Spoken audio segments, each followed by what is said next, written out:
महाराष्ट्रासह देशभर नावलौकिक असलेले सोलापूरचे प्रसिद्ध न्यूरोफिजिशियन डॉक्टर शिरीष वळसंकर यांनी शुक्रवारी रात्री स्वतः गोळी झाडून आत्महत्या केली।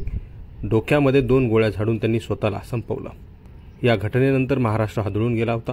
महाराष्ट्रात या प्रकरणी हळहळ व्यक्त केली जाते। काल शोकाकुल वातावरणामध्ये त्यांच्यावर अंत्यसंस्कार करण्यात आले। या घटनेचं कारण सुरुवातीला पुढे आलेलं नव्हतं।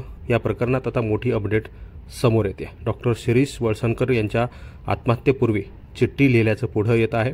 त्या चिठ्ठीमध्ये डॉक्टरांनी एका महिलेवर गंभीर आरोप केलेले आहेत।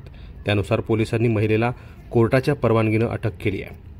पोलिसांनी अटक केलेल्या महिलेचं नाव मनीषा मुसळे माने असं आहे।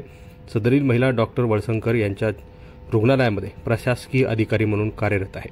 या महिलेमुळेच आत्महत्या केल्याचं डॉक्टर वळसंकर यांनी लिहिलेल्या चिठ्ठीमुळे समोर आलं आहे। या प्रकरणी रात्री उशिरा मुसळे यांच्यावर गुन्हा दाखल करण्यात आलेला आहे। डॉक्टर शिरीष वळसंकर यांनी लिहिलेल्या चिठ्ठीमध्ये असं म्हटलं आहे, ज्या महिलेला आयुष्यात उभं केलं, प्रशासकीय पदाची सूत्र दिली, त्याच महिलेनं माझ्यावर घाणेरडे आरोप केलेत। हे आरोप सहन होत नाहीत, त्यामुळे मी जीवन संपवतोय, असं वळसंकर यांनी चिठ्ठीमध्ये लिहिलं आहे।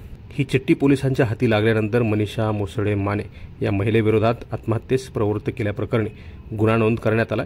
रात्रीच्या वेळी महिलेला अटक करावी लागणार असल्यानं पोलिसांनी कोर्टातून परवानगी घेतली असल्याची माहिती आहे। दरम्यान डॉक्टर वळसंकर यांच्या मृत्यूला सदरील महिला जबाबदार आहे का, हे आता तपासामधून सिद्ध होईल।